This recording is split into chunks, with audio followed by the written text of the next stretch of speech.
Welcome to Case Vault, where every case has a crack, a contradiction, a missed clue, a detail that should not be there. Today we're looking at a man who forged the documents that rewrote a church's history, and the one thing in his ink that the people closest to it never noticed. Salt Lake City, October 15, 1985. A little after 8 in the morning, a pipe bomb goes off in an office building downtown. A man named Stephen Christensen is dead. 2 hours later, a second bomb kills a woman across town. A third bomb goes off the next day, and it badly hurts the one man who knew how all three were made. His name is Mark Hoffman, and he isn't a bomber by trade. He's a forger. One of the best America had ever seen. Good enough to fool historians, collectors, and the leaders of an entire church. What finally caught him wasn't a witness or a confession. It was a crack in the ink, too small to see without a microscope. Start a few years earlier. Mark Hoffman is a young man from Salt Lake City, raised in a devout Latter-day Saint family. He's quiet, clever, and obsessed with old documents. By his mid-20s, he's dealing in rare papers from the early days of the Mormon Church. And he has a gift. He keeps finding things nobody else can find. Lost letters, forgotten signatures, papers that historians had only ever read about. In 1980, he produces his first big one, a small slip of paper covered in strange characters. He says it's the Anthon transcript, the actual characters the church's founder, Joseph Smith, claimed he copied from golden plates. He says he found it folded inside an old Bible. The church trades him roughly $20,000 in documents and goods for it. Just like that, Hoffman is the most exciting dealer in the field.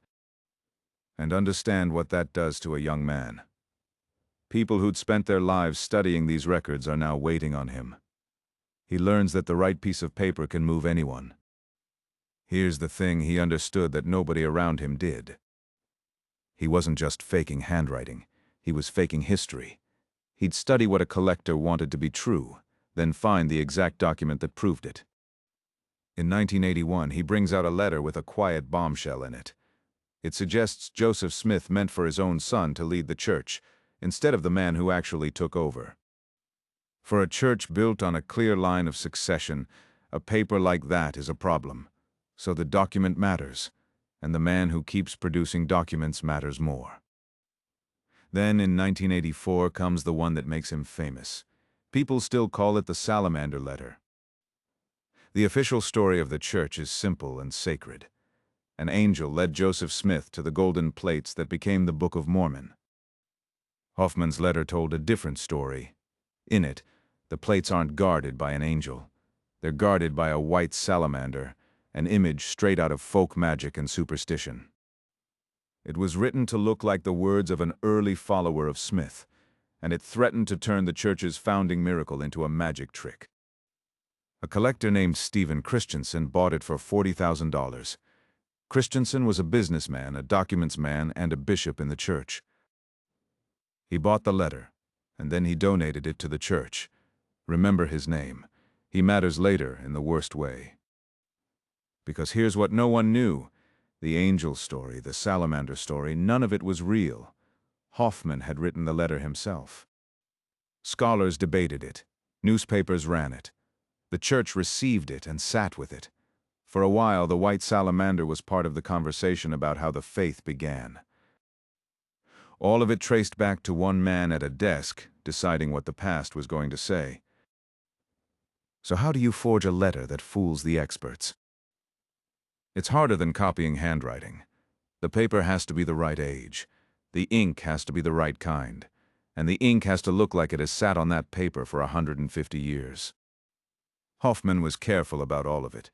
He used genuine old paper, cut from the blank pages of old books. He mixed his ink to old recipes, the iron-based ink they really used in the 1800s. He studied the handwriting until he could write it without thinking. But fresh ink looks fresh, and he needed it to look old, fast, so he aged it himself with chemicals. That choice, the shortcut that made the ink look a century old in days, is the whole case. Hold on to it. We're about to get to the bombs and then to the crack that broke it all open. If you like a case where the smallest detail is the one that matters, take a second and subscribe. It genuinely helps. By 1985, Hoffman has a problem that forging can't fix. He's spending faster than he earns. He's borrowing against documents he hasn't delivered. He's juggling investors, loans, and promises. And he's sold one promise that's about to crush him. A collection of historic papers called the McClellan Collection. He's taken a loan of about $185,000 to buy it and pass it on. The problem is simple. The McClellan Collection doesn't exist. He never had it. He can't produce it. And the people who lent the money want to see it. One of the men helping arrange that deal, checking on that collection, is Stephen Christensen, the bishop who bought the Salamander Letter. On the morning of October 15th, Christensen is supposed to help close out the McClellan deal, the deal Hoffman cannot deliver. That morning, Christensen finds a package outside his office door. It's a pipe bomb. It kills him almost instantly. 2 hours later, across town in a suburb called Holiday, a second package is sitting by a family's home. A woman named Kathleen Sheets picks it up. She's 50 years old. She's the wife of Christensen's business partner. The bomb kills her too. She had nothing to do with documents, nothing to do with any of it. She picked up a package that wasn't even meant for her. On the surface, it looks like someone is targeting a failing investment firm. Christensen and Kathleen Sheets' husband had worked together at one. That's exactly what it was built to look like. The second bomb pointed investigators away from documents and toward angry investors. It was misdirection, exactly the kind a forger would think of. The next day, October 16th, the plan comes apart. A third bomb goes off, this time inside Hoffman's own car in downtown Salt Lake City. He survives, but he's badly hurt. Burns, damaged hearing, a wrecked knee. And suddenly the man at the center of the document's world is the man bleeding next to a third bomb. Hoffman had a story ready. He was a victim too, he said. Someone was coming after the people in the documents trade, and he was next. But the bomb in his car was the same kind that had killed 2 people the day before, and it had gone off while it was in his hands. Investigators start pulling on the thread they'd nearly missed. Not the investment firm, the documents. Because if the papers Hoffman had been selling were fakes, then he had a motive. Expose the fakes, and you expose a man drowning in debt and lies. But there was a wall in front of them. Hoffman's documents had already been examined more than once by serious people. The paper was real. The ink was the right chemistry. The handwriting matched known samples. On paper, they passed. So the question wasn't just, did he do it? It was, can anyone actually prove these documents are fake? Because if they were real, Hoffman had no reason to kill. The whole motive for 2 murders hung on whether the documents were genuine. The state brought in a forensic document examiner named George Throckmorton. He teamed up with another examiner, William Flynn, and they made one smart decision at the start. They wouldn't just study the documents Hoffman was suspected of faking. They'd compare them side by side with genuine documents from the same era, written in the same kind of ink. Real against suspected, same ink, same age, under the same microscope. If there was a difference, it would show. And there was a difference. It was on the ink itself. Under high magnification, the ink on Hoffman's documents was cracked. Not smudged, not faded. Cracked, broken into a fine web of tiny lines, like the surface of dried mud or the skin of an alligator. The genuine documents written in the same iron-based ink didn't crack like that. The old ink had simply aged. It was smooth. Only the suspected forgeries had the alligator pattern. And once they knew to look for it, they started checking everything. Throckmorton later testified that he examined 688 documents written in that iron-based ink. 21 of them had the cracking. And every single one of those 21 had come through one man, Mark Hoffman. Now sit with what that means.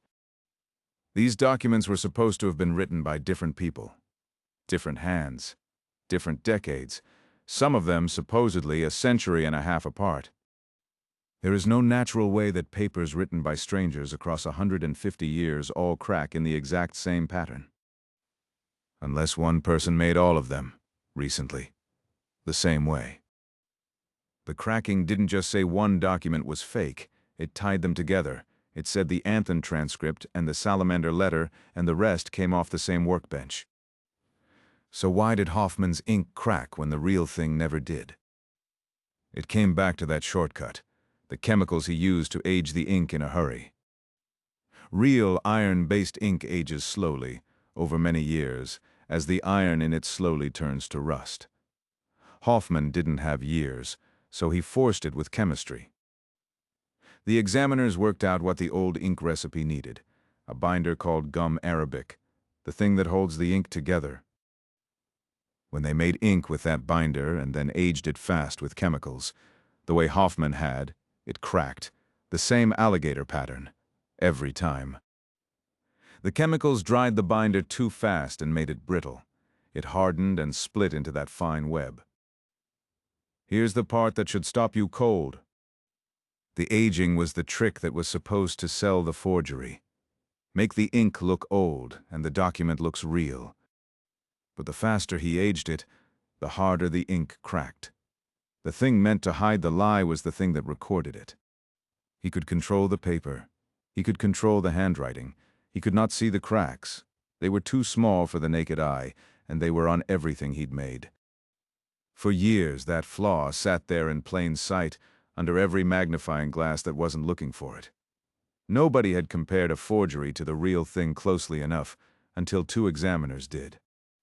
With the ink, the case stopped being a guess. The forgeries gave Hoffman a motive for murder. He hadn't killed over money alone. He'd killed to keep anyone from proving the documents were fake. Stephen Christensen was getting close to the truth about the McClellan collection. He had to be stopped. The second bomb was there to muddy the trail. 2 people died so a forger could buy himself time, and the time ran out under a microscope. Hoffman was charged in February of 1986, murder, bomb charges, theft, and fraud. In January of 1987, he made a deal to avoid the death penalty. He pleaded guilty to 2 counts of second-degree murder for Stephen Christensen and Kathleen Sheets. He also pleaded guilty to fraud, including the forged documents and the collection that never existed. He was sentenced to prison for life. Years later, the parole board signaled he is never getting out. He's still there. If this is the kind of case you like, where one detail no one could see undoes everything, then subscribe. You'll want to be here for the next one. Step back and look at the whole thing. Mark Hoffman fooled trained historians. He fooled professional collectors. He fooled the leadership of a church with documents about that church's own beginning. He sold them stories they wanted or feared badly enough to pay for. And for years, no expert could prove a single one was fake. What undid him wasn't a brilliant detective or a guilty conscience. It was the ink doing something he never saw it do. The same flaw on every document, made by the same impatient hand. A signature he didn't know he was leaving. He forged history well enough to rewrite it. He just couldn't forge time, and the cracks in the ink knew the difference. A forger who fooled a church got caught by a crack he couldn't see. That's the case. If you see things other people miss, hit subscribe. Case Vault drops a new one twice a week, and the next crack is sharper than this one.